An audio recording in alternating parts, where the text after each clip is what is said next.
Okay, hold on. Oh, okay. I'll tell you which ones I think we have. Oh boy. Oh boy. I think that's.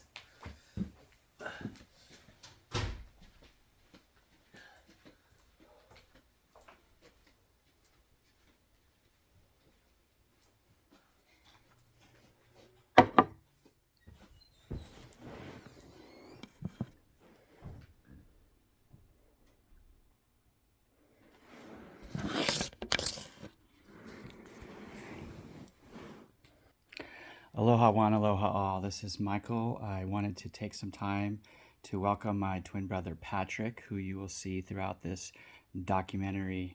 And the name of the documentary is My Mystery. So I will be revealing more in the near future. And just know that God loves you very, very much. This is something I know for 100% certainty. So once you rediscover how to evaluate the information that you're processing in any given moment, what that means is you don't have to make things more complicated than they have to be. All you have to do is observe in your imagination. You will make the detections of the light using your physical eyes, which is connected to your brain, which has everything to do with neuroscience, and then all of the communications between your brain and the various portions of your body that help you literally move through one of three spiritual sensei: space, motion, and time. So space is aware, time is conscious, and motion occurs through all things because of one polyterm named anicca, which means to be reunited, if you like. So all of these things are connected. Everything that we think, say, do, all actions that we either choose to take or choose not to take. So the basic fundamentals of, let's just say, the three senseis being space, motion, and time, is that everything is connected through the motion so that you can see how everything moves and is further developed. So you have two sides of your brain. You have the analytical side, and then on the left, and then on the right, you have the creative side. So once we know how to process information both efficiently and effectively, what that will do is help us relearn, rebalance, and get a sense of control back into our lives. So we like feeling comfortable. We have that as a preference. And when we use our preferences to decide, make decisions that are faith-based, that's important. The fear-based decisions that happen are simply unnecessary. Why do we do the things that we do? Why do we think, plan, or do? If we know the reason for why we exist here on earth currently, we will know anything that we wish to know and go directly to the source of that information, which is Yahweh. So, all of the sentient beings and everything in the universe is sentient, by the way, whether it's organic or inorganic. And then there's subclassifications, and the subclassifications are derived from our preconceived ideas that we seem to have agreements on. So when you have an agreement with someone and you focus on the answer, and you know that because it's coming directly from God itself, so there's a lot of confusion, a lot of deception, a lot of things that are making things more complicated than they have to be. So every single thing that you think is happening, so there's a difference.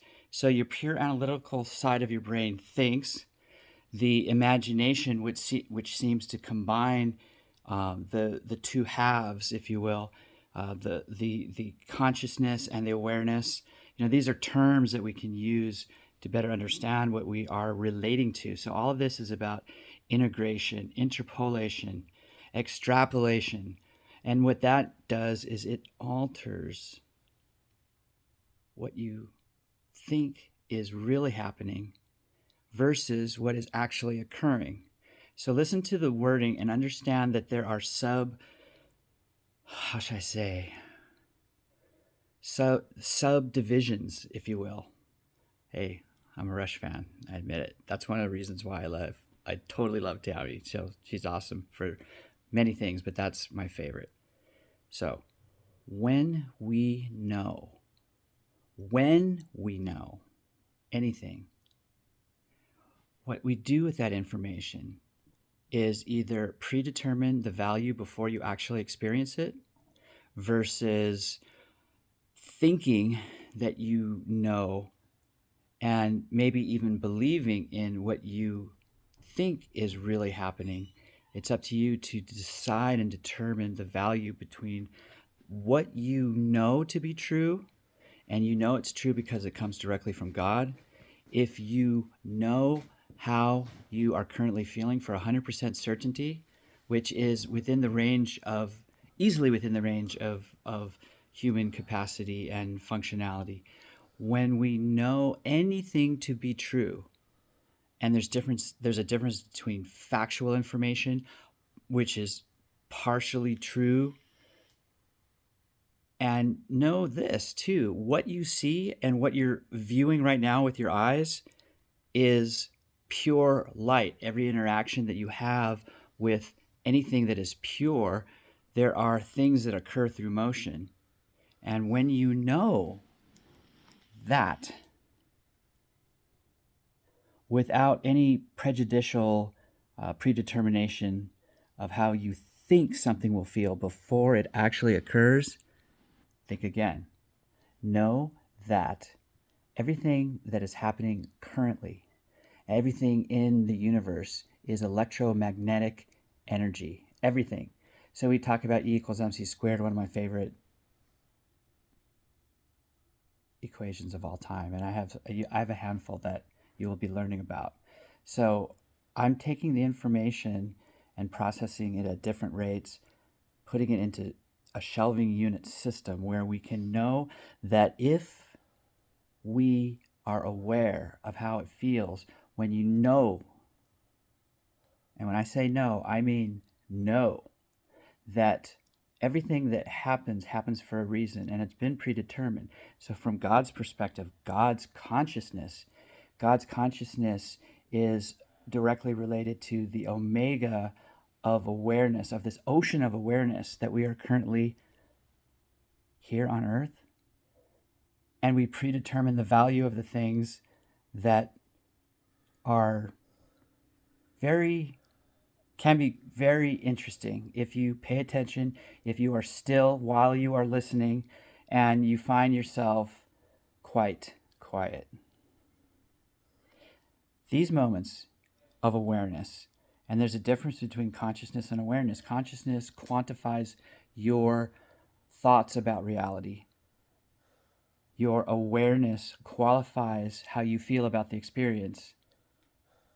And you could make two choices. Everything is about choices. Everything is an intended decision that you can either make or not make, do or not do. So, as you learn the things that I am navigating you, or at least assisting you to navigate through the universe based on your own merits, your loyalty, your faithfulness, your patience, your ability to endure over time and not quit and not put a gun to your head. Why would we do that? I mean, it gives you another set of options. And along the way, as you're processing the information, breaking down the complexities, the integrations, the connections, what we're doing is two things simultaneously. We're consciously deciding what to do or do not, and that's the analytical portion of our brains. On this side, the left side. The right side is your consciousness.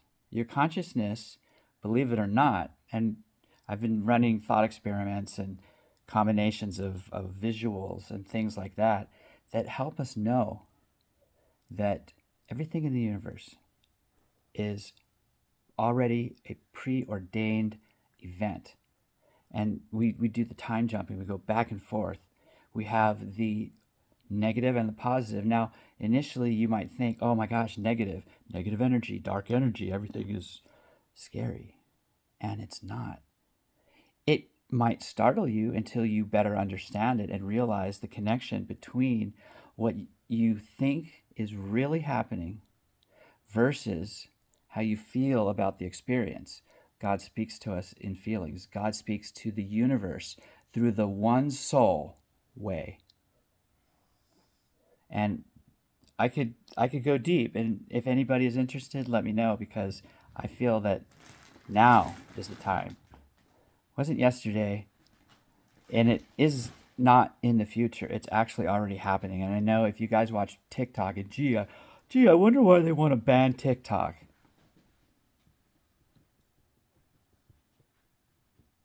We know why. We know the answers to all of these questions. We just have to go directly to the source of all information, which is Yahweh.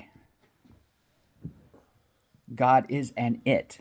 If we want to talk about it, let's talk about it. With a consciously free and open mind, ready to receive the information based upon the decision of the one, the only one there is, and there's different names for the one. We have the Hebrew Yahweh, we have Islamic Muhammad. At any point in time, you could either say, well, you know, that category, that time period, that functional aspect of your reality, and you get to decide, because the greatest gift of all is the gift of free will. Your free will operates in a manner where once you know something to be 100% accurate, correct, and true, everything is happening right now. This is one now.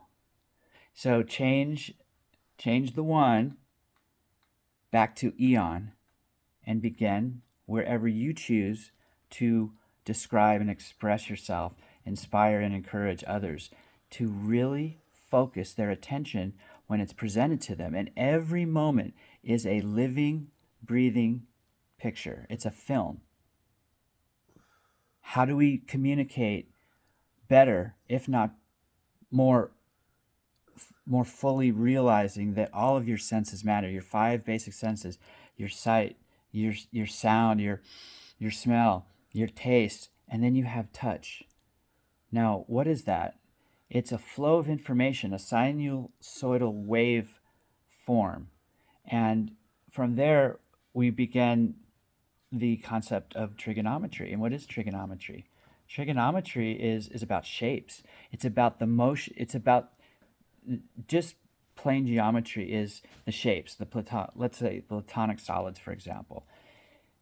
And I'm relearning everything that I'm talking about to you folks, you great folks. If you're ready to go to war for God, if you're ready to go to war for Yahweh, if you are ready to go to war for Allah, and we know that the Islamic faith is a very devoted belief system, I would have them on my team. I wouldn't even take me 10 minutes to communicate in an effective manner, in a manner that helps you know that everything is right now. This is an eternal now. This is changing the one back to an eon. Think about that. Enjoy everything as you continue this process of learning. This is a process of learning. And we talk about learning styles. We talk about a visual learner or someone that learns by listening. You can combine and integrate so that you can then extrapolate the information as it's being offered to you right now. Enjoy the show. I'll be doing more of these videos, and I have 18 minutes and 47 seconds left. And then I can download and shoot into Dropbox. I'm learning more about the internet just by observing everything that people do. We have Generation Xers. That's what I belong to. I graduated from Glendora High School in 1988. So I have been living a life of a mystery because I don't know what's going to happen next. And that's the honest truth. I have a preconceived idea of what I can know that I can manifest if I choose. And isn't life just about change and the physical manifestation of, let's say, a book, The Four Agreements? Let me fix my hand here. All right. So, Don Miguel Ruiz. This is one of your guides. This is like a very highly sentient being. When we use our terminology and we have these discussions, and as we're having the conversations, we're learning that there are not only several or thousands or millions. There is exactly the number of people that currently reside here on Earth. And there's a difference between being maintained in a current residence, for example, or being told where to live and being told that you have to pay taxes on this, that, and the other thing, yada, yada, yada. It goes on and on and on. Once we know how to slow our roll, then we will understand that this reality is a manifestation. So every observation and the observer effect in quantum mechanics is really, really deep because it is all about the learning process. This is a processing system. This is not a test. This is life, the reality of our currently observable and present life. That's why we fear death. I've never felt any fear about death. I was ready to go. I was ready to experience it. I'm doing the opening up the valves of, on off, for example, would be another pair of terms that we can use. So if you're using a system, and let's say you're highly analytical. So if you're highly analytical, then that's what you're going to focus on, and then you're going to be told you have ADHD. They're going to give you the pharmaceutical drug. So the difference between a drug and a medicine is that medicine helps. Period. You don't have to predetermine the value of something before, unless you want to better understand maybe the perception of the other terms that are available to our brains, our physical brains, to process. So your brain is a physical processing plant. It generates electromagnetic energy. It sends it instantly. So telepathy, for example, would be